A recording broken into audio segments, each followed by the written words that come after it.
I mean, that son of a bitch, you know, is really unbelievable. Mr. Son of a bitch. I mean, Mr. Son of a bitch. His loyal.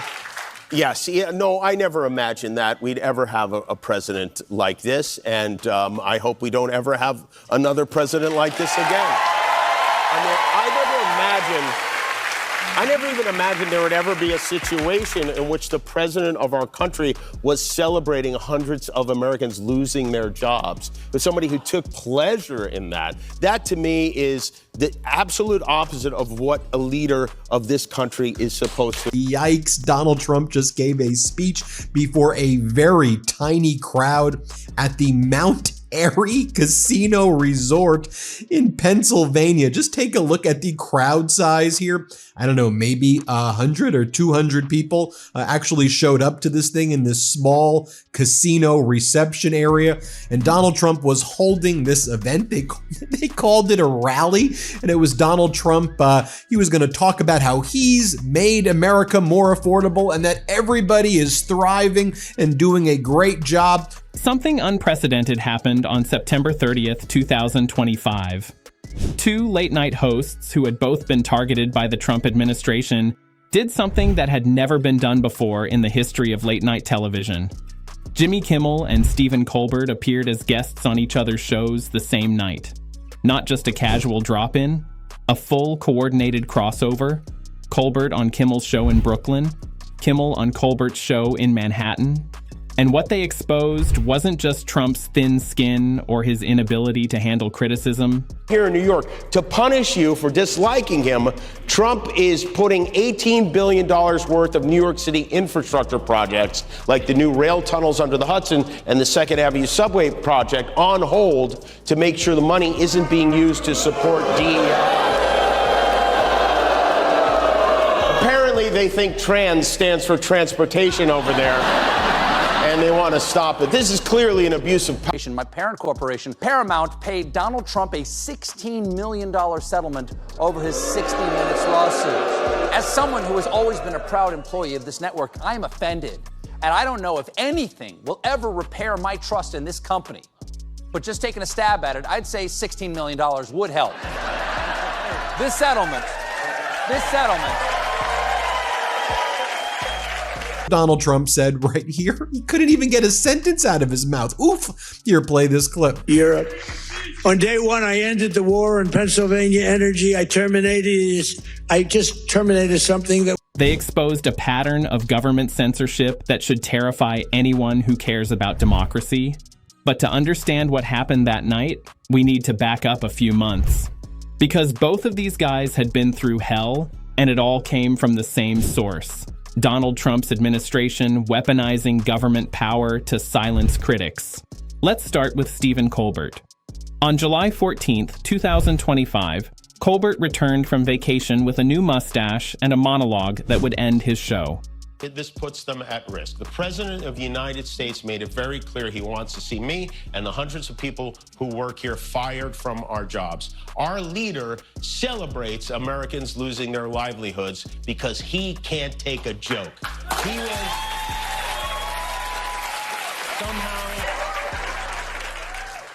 This settlement is for a nuisance lawsuit Trump filed claiming that 60 Minutes deceptively edited their interview with then-candidate Kamala Harris last fall. Paramount knows they could have easily fought it because, in their own words, the lawsuit was completely without merit. And keep in mind, Paramount produced Transformers: Rise of the Beast. They know completely without merit. Then Donald Trump goes on and says, boom, boom, boom, boom, boom. He just starts making noises. Here, play this clip. Bum, bum, bum. Bum, bum, bum. And then Donald Trump talks about affordability. He goes, we're bringing it down. We're coming down more. We're coming down a lot more. What are you even talking about? Here, play this clip. That's a good stuff. We're bringing it down, and we're coming down more. We're coming down a lot more. Takes a little time to come down. They were ruining it. They're going to destroy our country. He tore into his own parent company, Paramount, for settling Trump's lawsuit over a 60 Minutes interview. The settlement? $16 million going to Trump's presidential library. And Paramount needed something Trump controlled. FCC approval for their merger with Skydance Media. Colbert didn't mince words. As someone who has always been a proud employee of this network, I am offended, he said. Then he gave it a name. To unplug and reboot Sean Hannity 5 times after this meeting. This is the reaction at Fox Business Channel. Wow.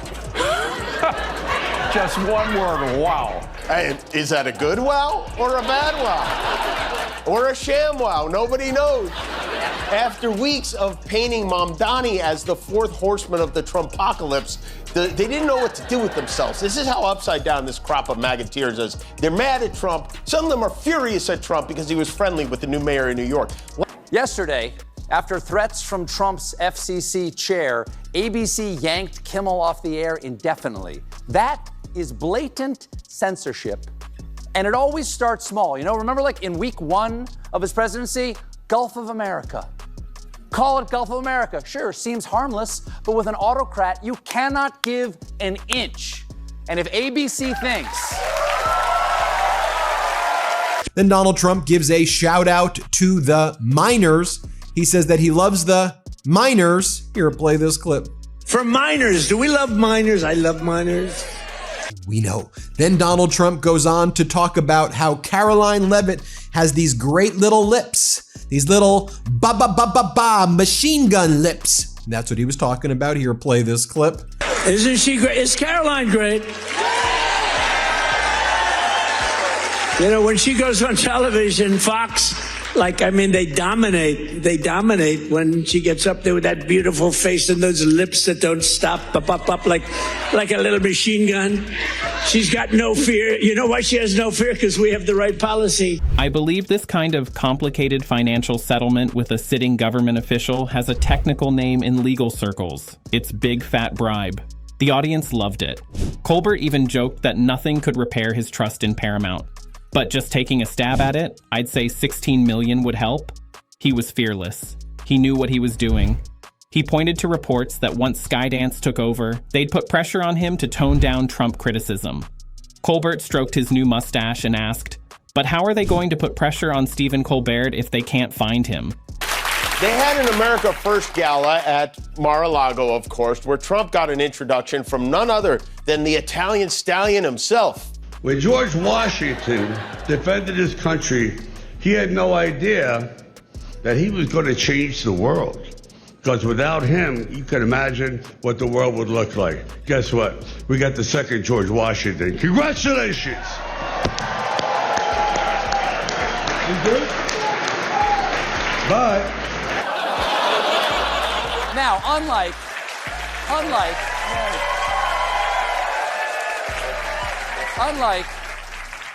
the payoffs from ABC and Twitter, Paramount's settlement did not include an apology.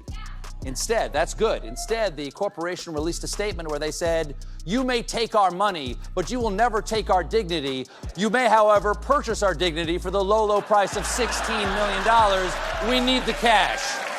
Then Donald Trump's affordability speech is him talking about how children only need 1 or 2 pencils and how you don't need $37 for your daughter. Here, play this clip. Got national security. We need, the one thing you need steel. You know, you can give up certain products. You can give up pencils. Because under the China policy, you know, every child can get 37 pencils. They only need 1 or 2, you know, they don't need that many. But you always need steel. You don't need $37 for your daughter. 2 or 3 is nice, but you don't need $37. 3 days later, CBS canceled his show. After 10 years. After being the #1 rated late-night show for 9 consecutive seasons. The longest winning streak in late show franchise history. CBS claimed it was purely a financial decision that had nothing to do with content or anything happening at Paramount. Nobody bought it. Trump sure didn't act like it was about finances. He posted on Truth Social, I absolutely love that Colbert got fired. His talent was even less than his ratings. Then he added, I hear Kimmel is next. Well, I have some bad news. Our government is now officially shut down because we don't have funding to pay the federal workers. Trump really is running the country like it's one of his businesses. He said he would. Traditionally, the senior leadership of the U.S. military never claps for political speeches. That's the tradition. They're supposed to be nonpartisan and sit there stone-faced. It's like doing stand-up for Easter Island heads. So Trump didn't love the crowd. I've never walked into a room so silent before. You know what? Just have a good time. And if you want to applaud, you applaud. And if you want to do anything you want, you can do anything you want. And if you don't like what I'm saying, you can leave the room. Roger that.